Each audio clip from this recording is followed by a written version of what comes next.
الحمد لله نحمده ونستعينه ونستغفره ونؤمن به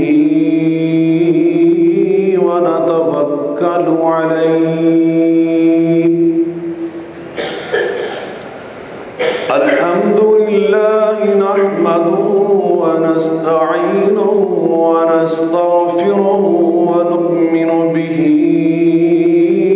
ونتوكل عليه. ونعوذ بالله من شرور أنفسنا ومن سيئات أعمالنا. من يهده الله فلا مضل له ومن يضلله فلا هادي له. وأشهد أن لا إله إلا الله وحده لا شريك له. وأشهد أن محمدًا عبده ورسوله صلى الله عليه وعلى آله وسلم. إن الله وملائكته يصلون على النبي. يا أيها الذين آمنوا صلوا عليه وسلموا تسليما. اللهم صل على محمد وعلى آل محمد كما صليت على إبراهيم وعلى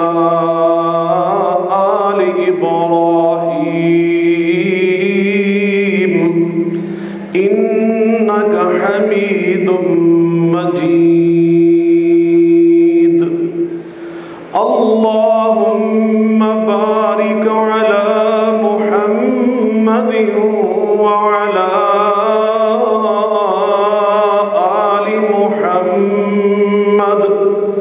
كما باركت على إبراهيم وعلى آل إبراهيم إنك حميد مجيد. سبحانك لا علم لنا إلا ما علمتنا إنك أنت العليم الحكيم. رب اشرح لي صدري ويسر لي أمري واحلل عقدة من لساني يفقهوا قولي. أما بعد فإن خير الحديث كتاب الله وخير الهدي هدي محمد صلى الله عليه وعلى آله وسلم. وشر الأمور محدثاتها وكل محدثة بدعة وكل بدعة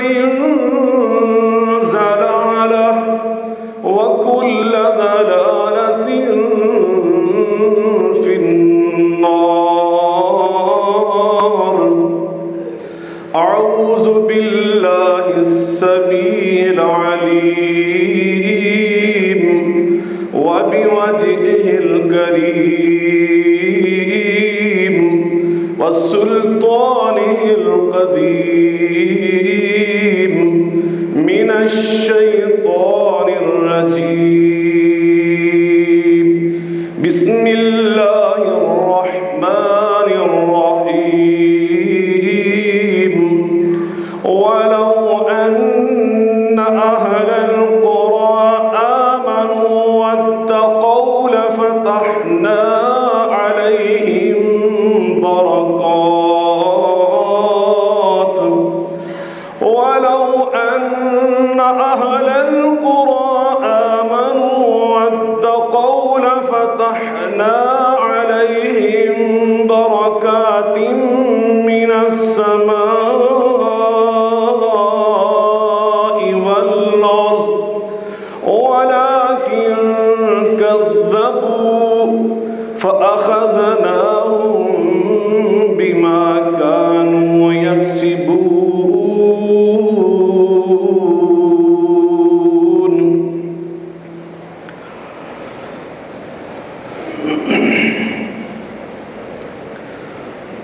ہر قسم کی حمد و ثنا،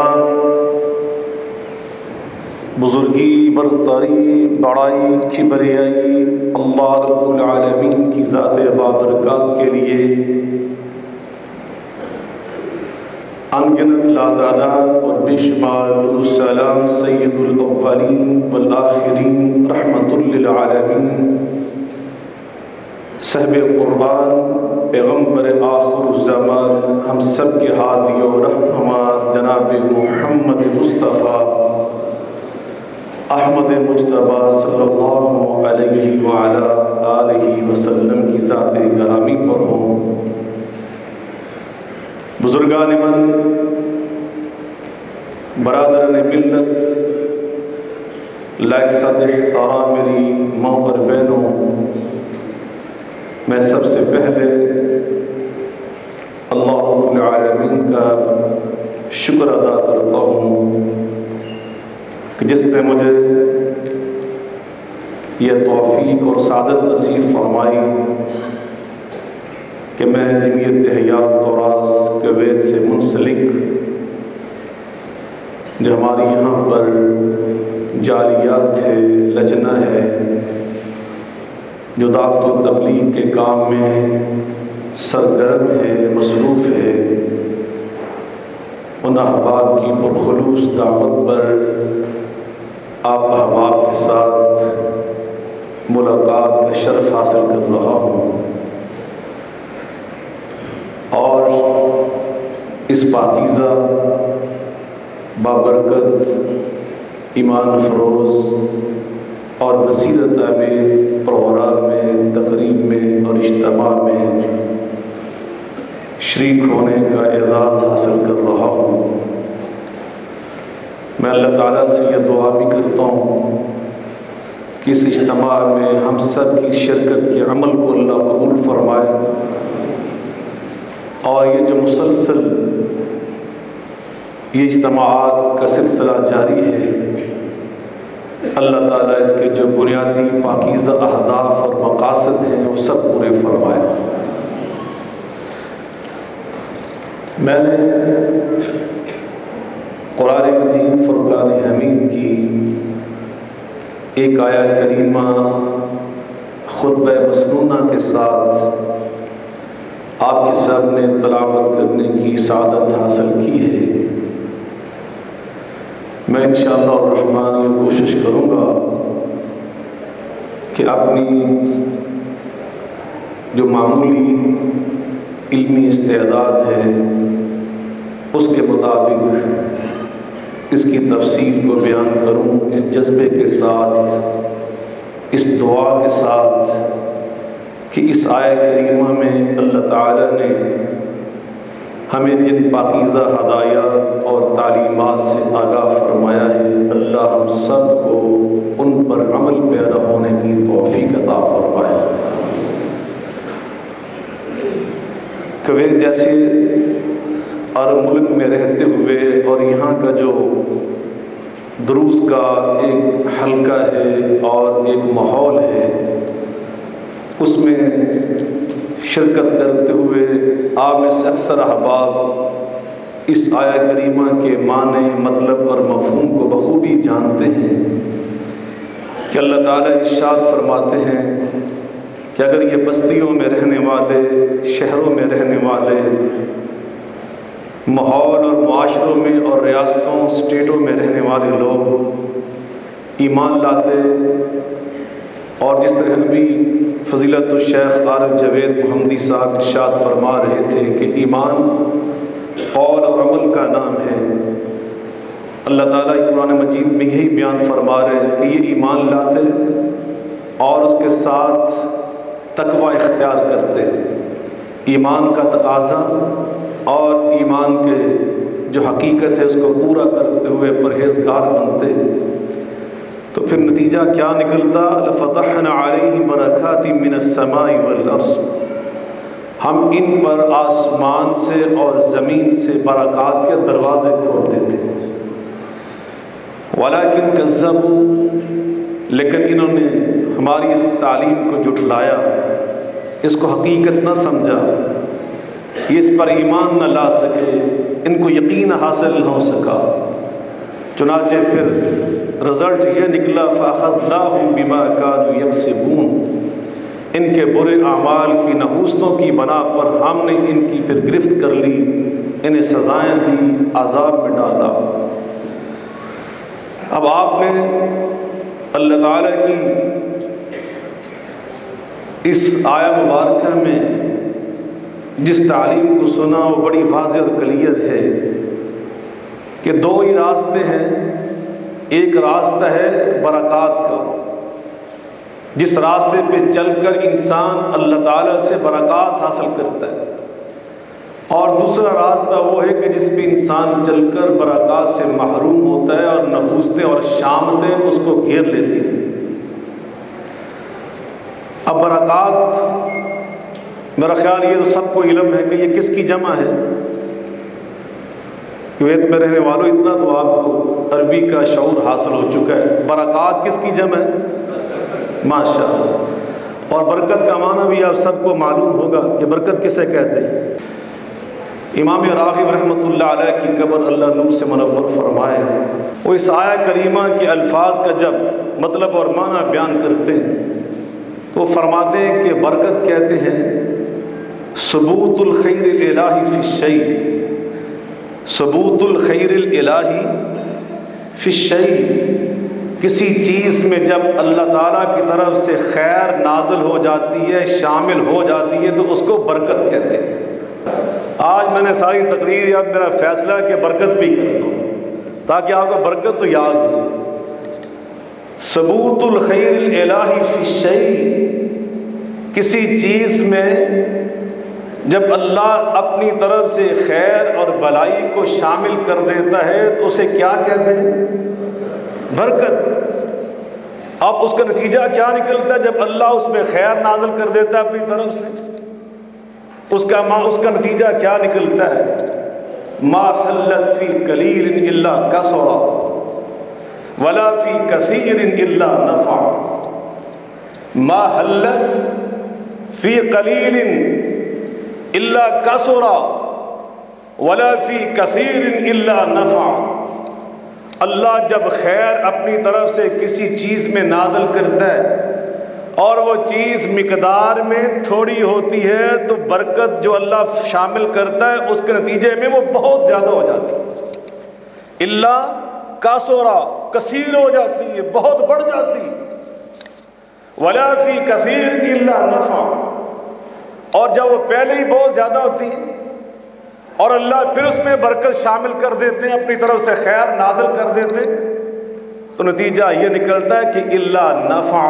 اللہ اس چیز کو نفع بخش بنا دیتا ہے۔ بعض اوقات چیز بہت زیادہ ہوتی ہے لیکن اس سے دنیا کو نفع ہی نہیں ہوتا، فائدہ ہی نہیں پہنچتا، تو فرمایا کہ برکت یہ اللہ کی طرف سے نازل ہونے والی خیر کو کہتے ہیں۔ نتیجہ یہ نکلتا ہے اگر چیز تھوڑی ہو تو اللہ برکت شامل کر کے اس کو بہت زیادہ کر دیتا ہے، اور اگر پہلے ہی بہت زیادہ تو اللہ اس کو نفع بخش بنا دیتا ہے، فائدہ مند بنا دیتا ہے۔ بہت سارے واقعات ہیں نبی پاک صلی اللہ علیہ وسلم کی سیرت طیبہ کے جو اس زمن میں آپ نے علماء سے کئی بار سنے ہوں۔ حضرت ابو ہریرہ رضی اللہ تعالیٰ عنہ کا بڑا مشہور واقعہ، آپ فرماتے کہ میں کئی دن بھوکا اور پیاسا تھا، نڈھال ہو کر میں مسجد نبوی کے دروازے کے قریب لیٹ گیا، جناب عمر فاروق گزرے، میں نے ان کو روکا، مسئلہ پوچھا، مقصد یہ تھا کہ میری آواز کی نقاہت سے اندازہ لگا کر مجھے گھر لے جائیں گے یا میرے لیے کوئی شے کھانے پینے کی لے آئیں گے، مگر انہوں نے مجھے مسئلہ بتا دیا، میرا مقصد نہ سمجھا اور چلے گئے۔ جناب صدیق اکبر رضی اللہ تعالیٰ عنہ تشریف لے آئے، میں نے ان کو بھی اسی طرح روکا، پھر وہ ان کے ساتھ معاملہ ہوا، بالآخر نبی کریم صلی اللہ علیہ وسلم تشریف لائے، اور میں نے جب آپ کو روک کے وہ مسئلہ پوچھا، آپ میرا مقصد سمجھ گئے، آپ مجھے گھر لے گئے، ماں جی سے پوچھا ام المؤمنین سے گھر میں کوئی کھانے پینے کی شے ہے، پتہ چلا کہ صرف دودھ کا ایک پیالہ ہے جو فلاں انصاری صحابی نے آپ کے لیے بطور تحفہ بھیجا ہے۔ تو آپ نے ابو ہریرہ سے فرمایا کہ جاؤ وہ صفہ میں جو 70 کے دیگر ساتھی ہیں ان سب کو بلا کر لو، وہ خود 70 کے 70 بھوکے، کہتے ہیں میں 70 کو بلا لایا، آپ نے فرمایا سب کو بلا دو، کہتے ہیں وہ پہلا پی رہا تھا، میں سوچ رہا تھا کہ اب نتیجہ کیا نکلے گا، 3 دن سے میرا ساتھی بھوکا ہے، دودھ کا ایک پیالہ ہے، کہتے ہیں کہ پھر وہ بھی پی کے جب دوسرے نے تیسرے نے 70 نے پی لیا، مجھے یوں محسوس ہوا پیالہ اسی طرح بھرا ہوا۔ بالآخر آپ فرماتے ہیں بقیت انا وانت یا بہر، ابو ہریرہ سب نے پی لیا، میں اور تم ہی باقی رہ گئے، فقعد فشرب، تم بھی بیٹھو تم بھی پی لو، تم سب کا جھوٹا اور بچا ہوا پیے گا تو آج خود محمد مصطفیٰ علیہ السلام پیے گا۔ فرماتے ہیں میں نے اتنا پیا کہ میرا پیٹ بھر گیا، میں نے ہٹا کے آپ کو واپس کیا، آپ نے قبول نہ فرمایا، فرمایا فشرب اور پیو، فشرب اور پیو، 3-4 بار ایسے ہوا تو بالآخر میں نے پیالہ زمین پر رکھ کے عرض کیا لا والذی بعثک بالحق لا اجد له مسلکا، اللہ کی قسم اٹھا کے کہتا ہوں جس نے آپ کو سچا نبی بنا کر بھیجا ہے، اب میرے پیٹ میں اور معدے میں دودھ کے ایک قطرے کو قبول کرنے کی گنجائش باقی نہیں۔ تب آپ نے وہ پیا، اللہ اکبر، تو پتہ چلا جب اللہ برکت نازل کرتا ہے تو تھوڑی چیز کو اللہ بہت زیادہ بنا دیتا ہے۔ تو میرے بھائیوں، اب اس کا ثمرہ کیا ہے؟ جب اللہ کسی نعمت میں برکت نازل کرتا ہے تو اللہ تعالیٰ اس بندے سے کیا تقاضا کرتا ہے؟ اللہ نے نبی کریم صلی اللہ علیہ وسلم سے فرمایا، اس تقاضے کو آپ کی زبان سے نکلوایا اور اسے قرآن مجید کا حصہ بنا دیا، اور یوں اللہ تعالیٰ فرماتے ہیں قُلْ إِنَّنِي هَدَانِيَ رَبِّي إِلَىٰ صِرَاطٍ مُسْتَقِيمٍ قُلْ إِنَّنِي هَدَانِيَ